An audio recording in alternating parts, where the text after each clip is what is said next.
Google Assistant running on a Raspberry Pi Zero. Today in Mikey's lab.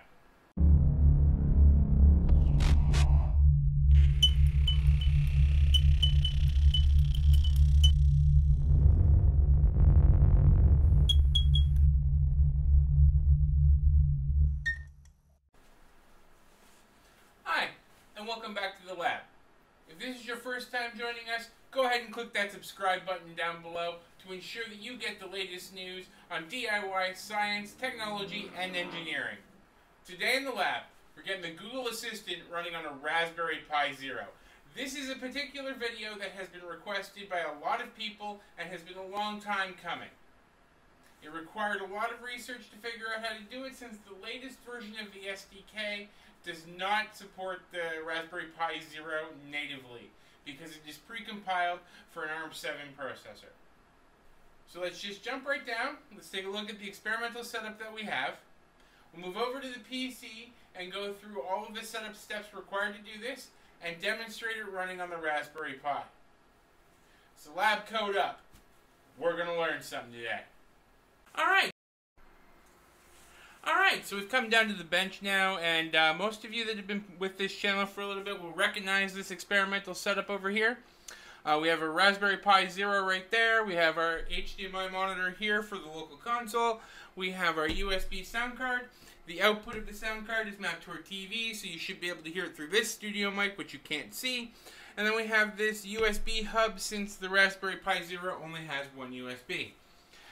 On the SD card at this point is a base Raspbian install that has not been booted yet, so we are going to start from there. If you don't know how to get to this point, you can watch the installing Raspbian video from the Maker Basics collection back in the list of my videos. So we're going to go ahead and boot it.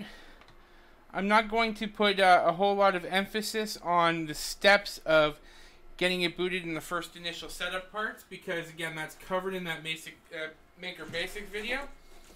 And I'll probably honestly just cut after the initial boot so that we can go ahead and get to the good stuff. There is one difference with the Raspberry Pi Zero compared to the 2 or the 3 that we're more familiar with working with. The Raspberry Pi Zero, well actually the Raspberry Pi 3 does too, but the Raspberry Pi Zero has the built-in Wi-Fi and the built-in Bluetooth. So we will be going through the extra step of getting the built-in Wi-Fi up and running, since there is no wired, there's no wired Ethernet that's available on this thing. And as with most Raspberry Pis, the very first boot on a fresh SD card is a little longer than normal. It has to resize the one partition so that you can use all of the space that is available on your SD card. Okay, I know I cover it in the Maker Basics video, but it's always good to go back over it. The first thing I always do, and everybody should do so that we don't accidentally open up a gateway on our network, after the first boot, when you first see the command prompt, change the password for Pi. So we just simply do that with a sudo passwd Pi. It asks for a new password. Put in something unique, but obviously something that you're going to remember. Setting up the wireless on a Raspberry Pi that doesn't have a UI. So the Jessie Lite, the ones that don't have the Pixel UI, the Ubuntu headless one, can be a little daunting for a new player. So we're going to take a minute and we're going to go through a very, very basic way to set up the wireless on a Raspberry Pi that does not have a UI, so from the console. As you can see with this this particular Raspberry Pi here, it's at the console already. So what we're going to do is we're going to shift to the etc directory, which is the directory in Linux where all settings are stored. This particular setting is under network, so we're going to go cd network. Okay, and now we need to modify a text file. And one of the most common tools that is used for modifying a text file under Linux is Nano. I happen to like it. I also happen to like Vi, but most people hate Vi with a passion. So we're going to go ahead and use Nano. This file that we're editing is a system file. And because it is a system file, that means that we need to be a super user to edit it. So we're going to type sudo nano interfaces. And you can use the tab just to complete the file name. And as you can see, the default installation of Raspbian does have several definitions in it already for the wireless, or for the network, period. And so we're just going to scroll down. It has a definition for ETH0. This is the one I'm setting up is a Raspberry Pi W, so there is no ETH0, which would be the hardwired adapter. WLAN 0 is the wireless adapter, and as you can see, it's currently set for manual setup. So what we're going to do is we're going to take manual out first, and we're going to set it for DHCP. Now what DHCP is it's basically a networking control protocol. So when the Raspberry Pi powers up and connects to the network, it's going to ask the router to give it an IP address. Manual means that the device knows its IP address and doesn't have to negotiate with the router. More often than not on a home network, DHCP is the way you want to go. The other thing we're going to get rid of is this particular setup calls to another file for specific properties about how to connect to the Wi-Fi. We're also going to go ahead and get rid of the definition of WLAN 1 since there is only one wireless network card on a Raspberry Pi Zero. Okay, so now that we said that it's DHCP, it needs to know what network it's going to connect to. Right, so we're going to go WPA, which is a communication protocol, dash SSID, which is your router's your wireless network's name. And we are going to set that for me to Digital Awakenings. Okay. Now remember, this is Linux, so case matters. Okay. And the next line that we're going to put in is WPA PSK. And here's where we enter the password for our particular SSID. I've temporarily changed it so that I can connect to this network and show it without giving away my actual WPA password. Okay, so once that's done, if you look at the bottom of the screen here, you're going to see that there is an exit with Control X. So we're just going to hit Control X, press Y, and it's going to save. Now to make that take effect, we need to reboot. There are other ways, but this is by far the easiest. So we do a sudo shutdown -R for reboot and tell it to do it now.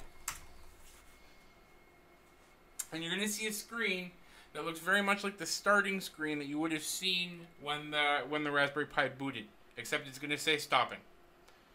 It will power all the way down and it will bring itself back online. Okay, so now we're at the point where we can get started with installing everything that we need to do to get the Google Assistant running on this Raspberry Pi Zero. So the first thing we're going to do is log in. If you remember correctly, we changed the password, so make sure you use the password that you changed it to. Okay, so now we're back at the command prompt. The first thing we're going to do, and it is a step that probably I should have included in the installing Raspbian, but it wasn't in that video, is we're going to do a sudo, because we need super user rights for this. We're going to do apt-get, apt being a package manager which can go out and get pieces of software for Linux and handle all their dependencies, making it much easier to install software on Linux than it ever used to be. And then we're going to go update. What this is going to do is apt has a set of repositories that it knows. And a repository is a set of software sources that it can download from. What this is doing is it's going out to every repository and asking what packages are available from it. So in essence, it's downloading a text file that apt can parse, so it knows where to get the software that you ask for. Okay, so that is done. SSH has been configured, and this Raspberry Pi is connected to the network. So from here on in, I'm going to switch away from the bench, and we're going to use Secure Shell, our program called Putty. I have left a link in the description of other videos for Putty. I'll do it again for this one. This will just allow me to get a better screen capture of the input and output of what is going on as we set this up the rest of the way. Okay, so here we are back at the PC. You can see that I have a Putty window open to the Raspberry Pi. I've talked about how to get this set up before. I've left links in other video descriptions. I'll leave a link in this video description as well as to where to get the free program PuTTY. So we're going to go ahead at this point, and because we're dealing with a Raspberry Pi Zero, and because we're dealing with USB hubs, there is a known issue that some people have fallen prey to with the Raspberry Pi Zero, and that it appears not to work with a USB hub. That is usually because there's not enough current coming out of the OTG port on the Raspberry Pi itself. I know that this particular Raspberry Pi seems to be working with this particular hub. However, it is one of the initial setups I like to do, so we're going to go ahead and configure this to work better that way. So in order to do that, we need to modify the config.txt file, which is located in the boot folder if the Raspberry Pi is currently running. So we're going to go to the boot folder, and as a super user, so we're going to type sudo nano, which is our favorite text editor. And I usually like to start the file name and hit tab, because that ensures that you are where you think you are. Okay, so now you can see that inside of the config.txt are a whole lot of properties that, that govern the features of the Raspberry Pi itself. Now the ones we're going to use are not in the default settings. So we're going to go ahead and just add a new line, and what we want to add is max underscore USB underscore current equals 1. This will tell the Raspberry Pi's hardware to supply as much current as is available to it to the USB port. I find that that fixes 90% of this USB hub will not work with the Raspberry Pi Zero problem. Alright, so as you may have known from some of our other videos, the next step to do is to set up the audio. I used to think that this was an optional step. I have since realized that as soon as you plug a USB sound card into the Raspberry Pi, it gets confused very quickly between that and the one that's on board. So we need to go through a process of configuring the audio. That process will be very familiar to those who watch the other Google Assistant video. We're going to type arecord-l. So we're going to ask the system to list all recording devices, which in our particular case at this moment is 1. We're going to take note of the card number and the device number, which in our particular case, if you're looking at the screen, happens to be card number 1, device number 0. Okay, so we're going to do the same thing with the playback devices using the aplay command with a -l for once again list. Okay, so you can see that the first two are the Broadcom devices. That's usually the analog audio out and the HDMI audio out. The very last one says USB sound device, so that's my USB sound card. We'll see that that one is card number 1 again and device number 0. So we know that they're the same for both playback and record. This may not always be the case. You should always check. So to tell the Raspberry Pi that we want it to use a different audio subsystem, we need to go into the Home Pi folder, and we need to create a file that contains the parameters that we want the Raspberry Pi to use. So again, I'm going to do a sudo. Actually, I'm just going to do a nano, because we want the Pi user to own this file. We're going to call it .asoundrc.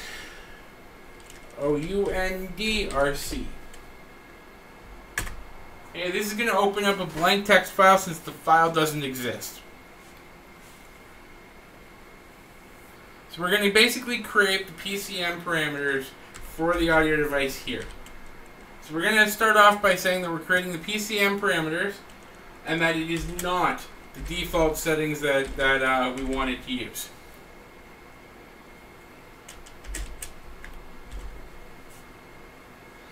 From here, we're going to just say that the audio type is asim,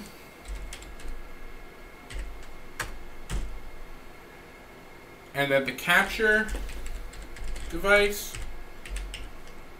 is going to be known as mic And the playback device is going to be known as speaker.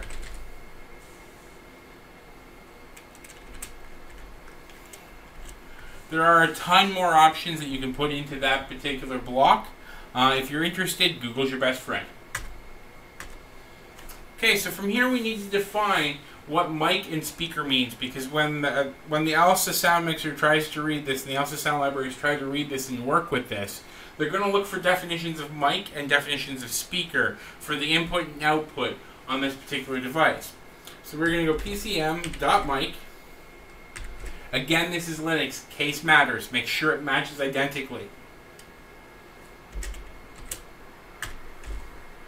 And the type of device this is a plug.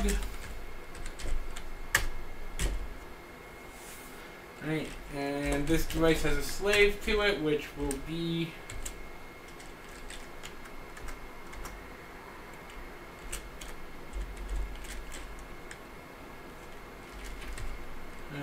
PCM hardware device.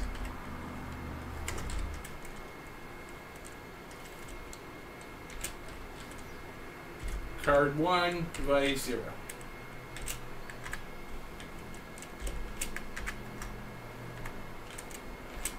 And that is all the description we're going to give it about the mic. Again, if you're interested in the further settings that are possible, you can, Google's your best friend. There's lots of documentation out there on this. We're going to do a very similar block for the definition of speaker.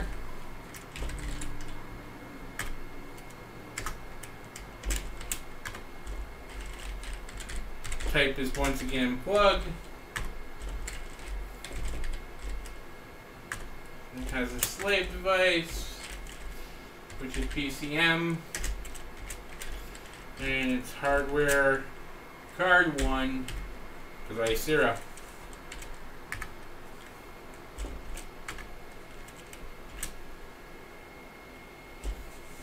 Okay, so once you have that inputted there, we're just going to go ahead and hit Control X, and we're going to say yes that we want to save it. And we're going to go ls-al and look at the properties of that file. So we see that everybody can read that file, but only Pi can write to it. That should be fine. That means that whenever anybody goes to use this file, that they can at least read it. So let's see if we get some audio from the speaker.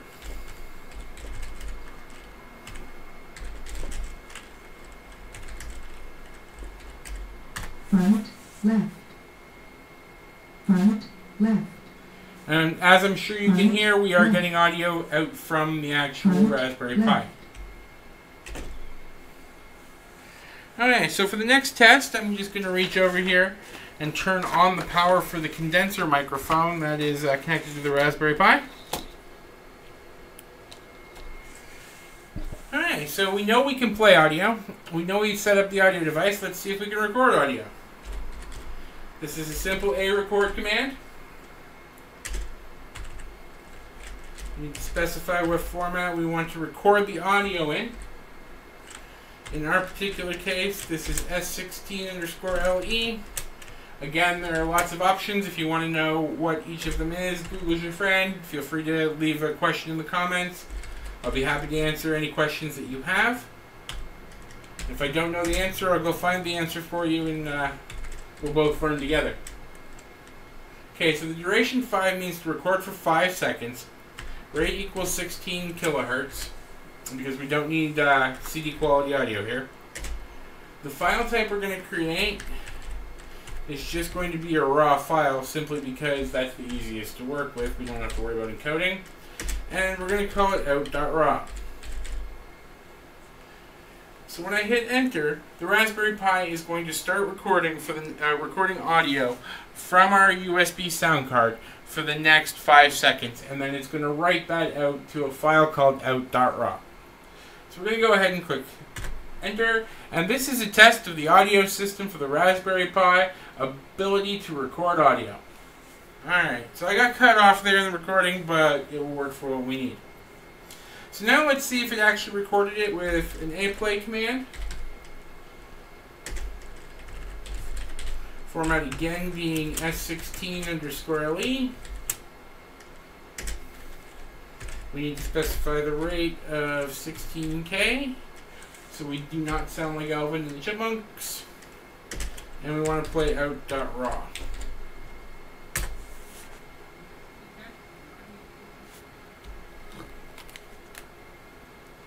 Alright, I don't know if the audio was there, but it was very, very quiet. I don't know if my studio mic even picked it up. So what we're going to do is we're going to use the alsamixer to set the volume levels.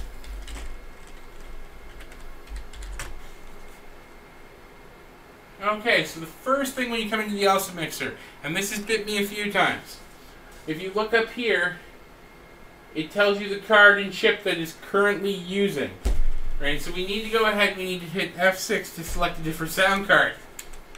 So we're going to go ahead and we're going to select the USB sound device. I have the output plugged into speaker front, so what I like to do is just crank this up to just before the red.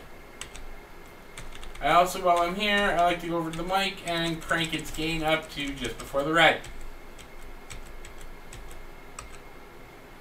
Alright, so once we're done, we hit escape again. Let's see if it's any louder when we play it.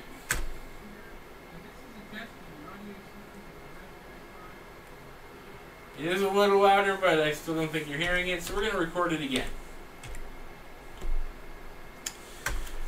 This is a test of the audio recording from the Raspberry Pi Zero with the mixer settings right.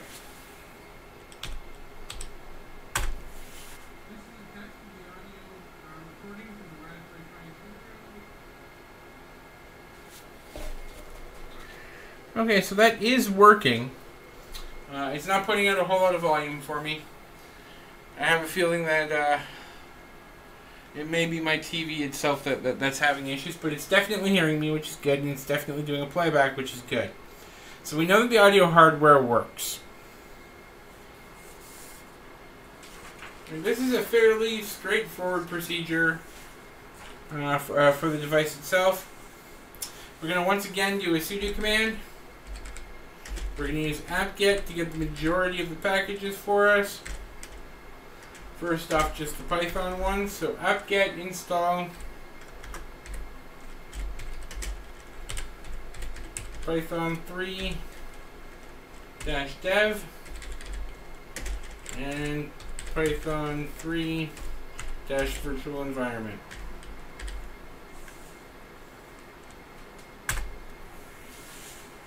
Okay, so as you can see, what this is going to do is it's going to go out to the internet and it's going to grab a whole bunch of packages, apparently 73 megs worth. It's asking me if I'm sure. I'm just going to go ahead and click yes.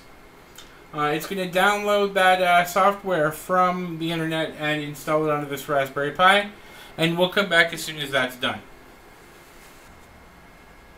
And we're done. I'm not going to lie, on a Raspberry Pi Zero, some of the things that go very, very quickly on the other Raspberry Pis take a lot of time, given the limited horsepower of the chip that's here. So now we have the Python development libraries and the Python virtual environment installed to this Raspberry Pi. The next step is to create our own environment from the virtual environment. And we do this by calling the Python 3 command, which is the Python interpreter, version 3. And we tell it that we want it to create the environment section from the virtual environment.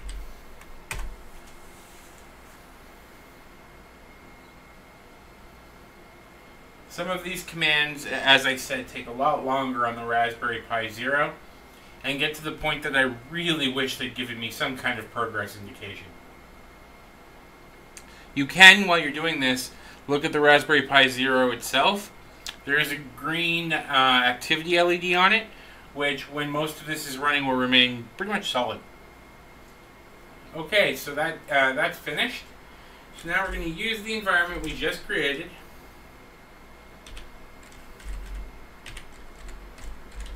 And the Python interpreter that's inside of it.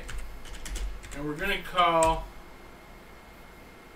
the Python installation program, tell it to install, with the --upgrade. What the --upgrade does is if the package already exists and is up to date, it will just skip it. If it exists and it's out of date, it will install the latest version. and we want it to set up the development tools.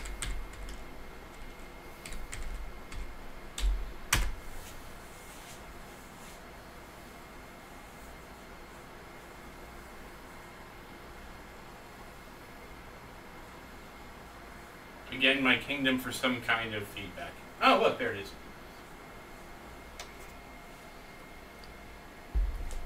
Okay, so our environment is set up. It is ready to be activated. It is ready to be used. There is one more thing that I want to do while we're outside of that, though, and that's another install, and we need to install Git so that we can clone out the Google SDK repository.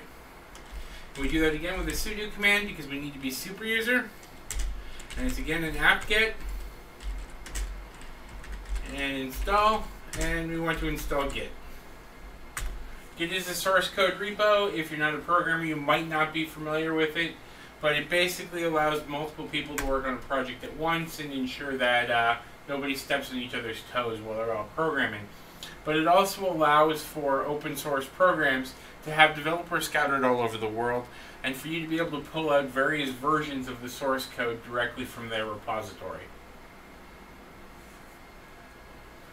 Okay, so now that Git is installed, we're going to go ahead and activate the repo with a source command, and then we're going to specify that we want env/bin/activate. This will put us into a development shell that has all of the system variables that we need to work with when we're working with Python and the Raspberry Pi.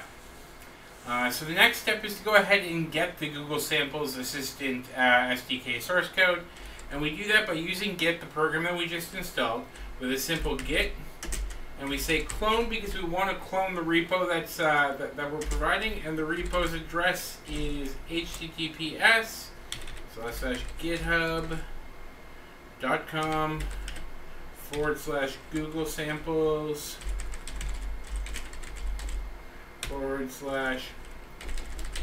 /assistant-sdk-python.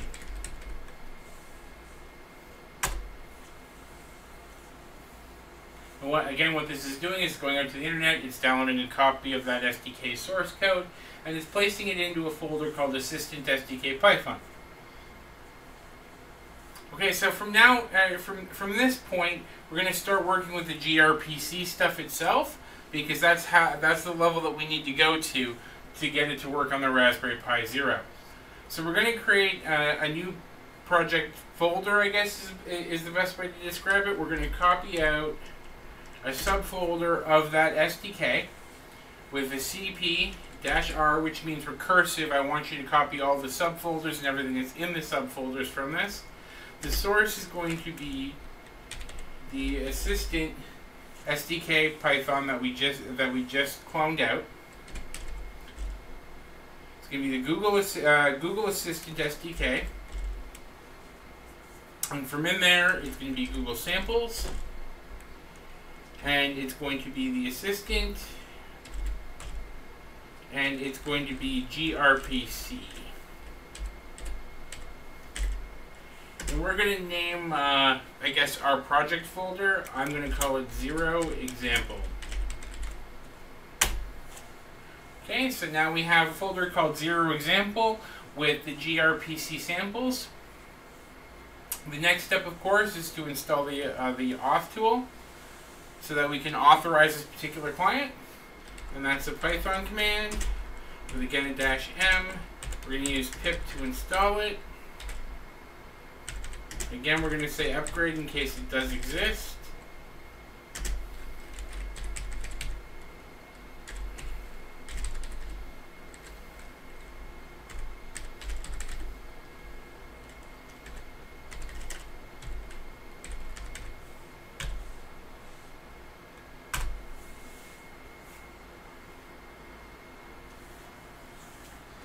Again, this process takes a little more time with the Raspberry Pi Zero than it does with the Raspberry Pi 3.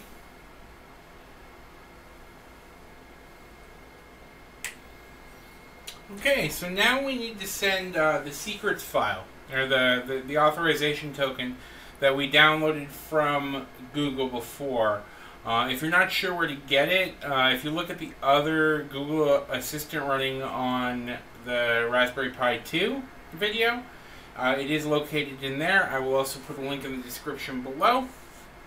If people want me to go over how to set that up again, I'll be more than happy to. Just let me know in the comments. So what we're going to do is we're going to go and use a program that I introduced in the previous video again, called WinSCP. I will leave a link in the description again for where to get this. This tool is freeware.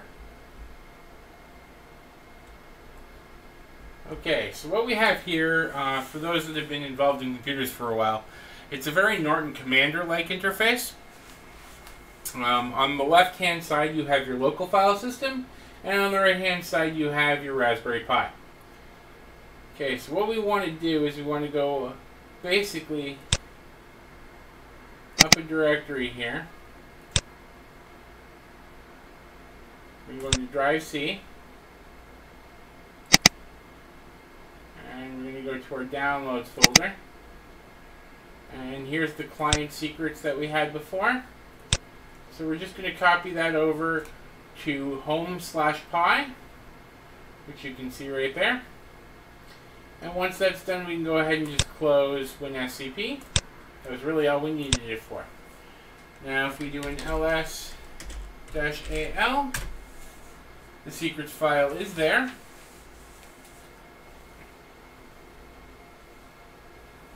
And now we can use the Google OAuth tool to authenticate this.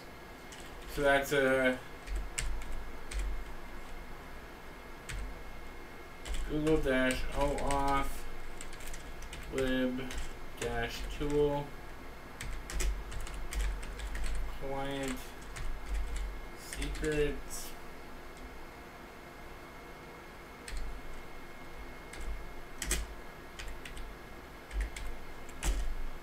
file. We're going to scope the authorization to auth.com/assistant-sdk-prototype. We're going to save the authorization so we don't have to do this again. And we're doing it in headless mode.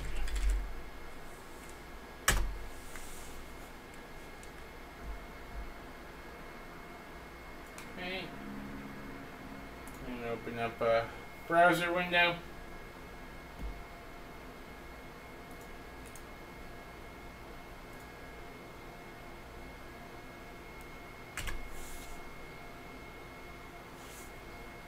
Okay, I'm going to drag this over to the other monitor so that it gets recorded. It asks us which account we want to use. I want to use mine.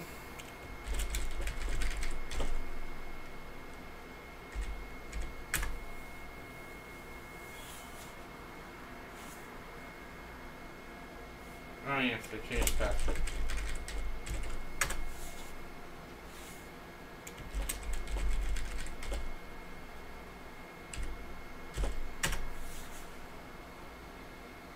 Okay, and we're going to go ahead and allow. Now in the previous video I already set up the actions that are allowed to be used. If you want to check out the Google Assistant SDK running on a Raspberry Pi 2, that will let you know what actions need to be allowed and how to allow them. Then we paste the code back into the Raspberry Pi and the credentials get saved. We will be back in one moment. And we're back. Sorry about that. As I mentioned before, it may not make the cut, but I have a broken tooth, and now that I'm medicated up, we can proceed with this. Alright, so we have the auth already done. This client knows that it can communicate with it. And we're into the lion's share of how to get this working on a Raspberry Pi Zero W. The next thing to do is to install the dependencies for using the GRPC, which is the Google Remote Procedure Call layer that we intend to use with the Raspberry Pi, or with the Google Assistant. I apologize. So we're going to do this again with yet another apt-get install command. So we're going to do a sudo because we want to be a super user. It is important to note that we are in the environment still, but this will still work inside or out. And we're going to do an apt-get install port audio 19 development library libffi development library and libssl development library. And just like the other apt-get commands, this is just going to go into the internet, grab the source code or the binaries depending on what it can find, download them and install them onto the operating system for the Raspberry Pi Zero. And we'll be back once this completes.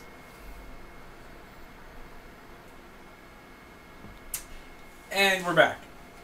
Fair warning, the next three commands that we're going to issue to install the actual grpc lib, right, or the grpc prerequisites, I guess, take an obscene amount of time. This is the lion's share of the time, like go get a sandwich, large amount of time. So let's dive right in and do the first one, which is another pip command. We're going to have it install. Once again, we're going to do the upgrade flag in case any of the dependencies or anything that's coming with it already exist on the Raspberry Pi. If you don't do the upgrade command and you try to install this way, if any of the dependencies exist or the final thing that you're asking it to install exists, it will abort.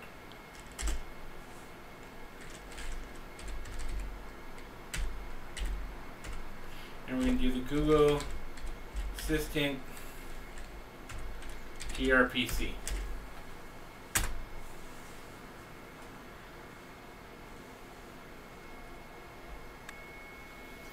And we're back once again.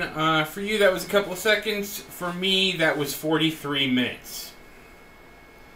This task usually takes about 5 on Raspberry Pi 3. It's a good indication of how much more powerful that particular processor is. So now we're going to go ahead and install the requirements for this library. This is going to be another really long command. The first thing we have to do is actually go into where we have checked out the assistant-sdk-python samples.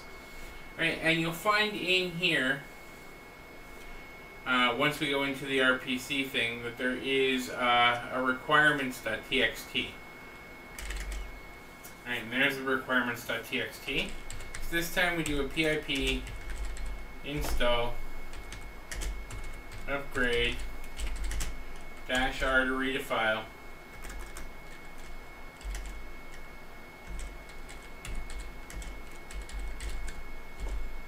The requirements.txt file lists all of the requirements for the library as it stands when we checked it out from the Git repo.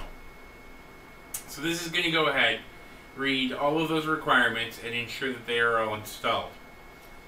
Again, this is a very long command, so I'm going to go ahead and pause the recording now, and I'll come back when this is completed. Alright, and we're back. That one was significantly faster than the previous one. So now we're going to go ahead and we're going to do one more pip install command. This is to correct an issue from the last install. This one took me a little while to figure out.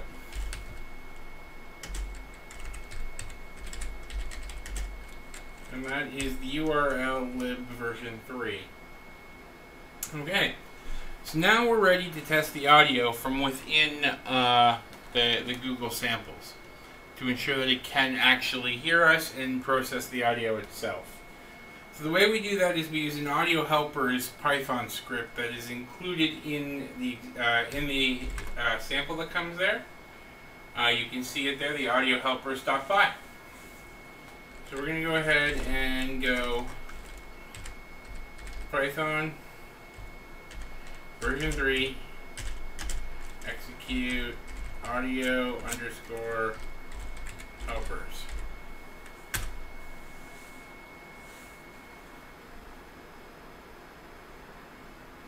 Okay, so at this point, the Raspberry Pi is recording a sample audio.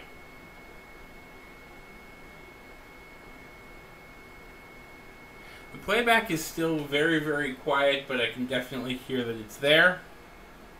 Alright, well let's test the assistant and see if she might be a little louder. And we do that by calling Python 3 interpreter with the push-to-talk sample.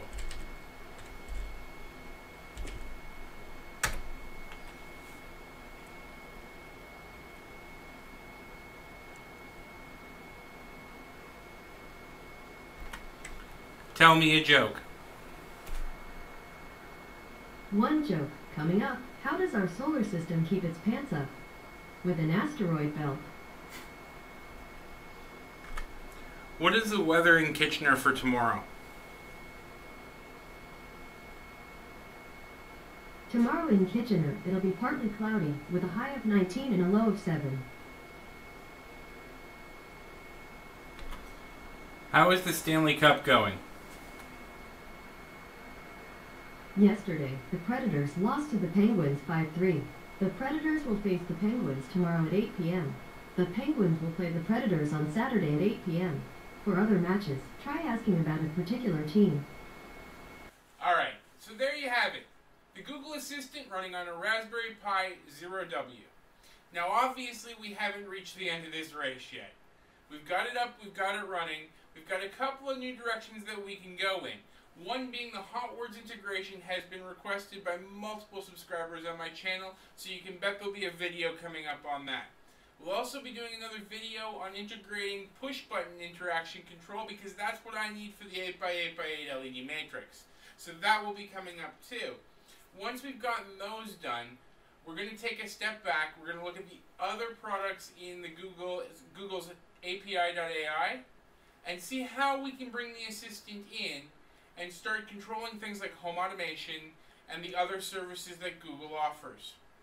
This is still a brand new technology, and it is still very exciting. Thank you for joining me in the lab. If you haven't already, go ahead and click subscribe down below to make sure that you get the latest updates from the channel. If you like this video, give me a thumbs up. If you don't, give me a sarcastic thumbs up. Please leave comments down below. Tell me how you are using this project. Let me know what you're building with this. I get excited every time I hear about other people's projects. Once again, thank you for joining me in the lab, and I hope you learned something today.